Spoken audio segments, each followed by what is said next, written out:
Syuaib usia 20 tahun tidak berkutik saat diringkus polisi dari unit opsional Polsek Tamalate, Kota Makassar di Jalan Barombong, Kecamatan Tamalate, Kota Makassar. Dari tangannya, polisi menyita anak panah busur lengkap pelontar atau ketapel.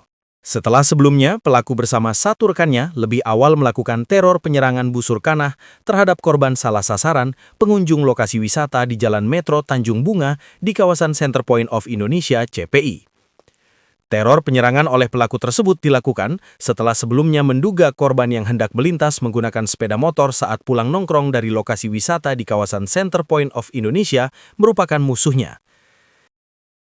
Pada saat korban ini dari CPI nongkrong, bermaksud pulang ke rumahnya untuk istirahat, namun di perjalanan pelaku tiba-tiba muncul dari arah lorong sunyi, keluar di tengah jalan menghadang.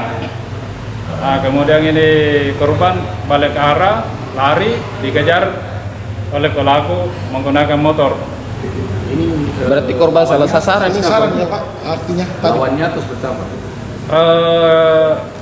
Sesuai hasil penyelidikan di lapangan, ini pelaku bukan target yang korbannya. Salah sasaran dia. Iya. Berarti untuk sementara ini masih ada satu orang yang dikejar Pak? Nah, kalau pelakunya yang membonceng itu sementara dalam pengejaran. Untuk barang buktinya Pak, apa tadi Pak?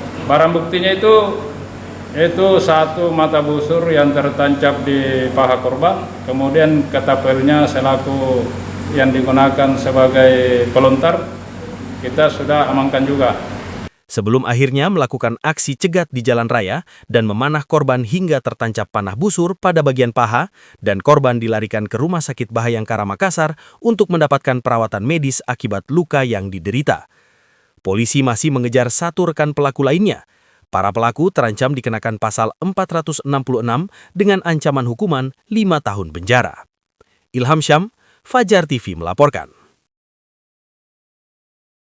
Terima kasih telah menonton. Jangan lupa subscribe, like, comment, and share. Saksikan terus informasi terbaru dengan menekan tombol lonceng hanya di channel Fajar TV.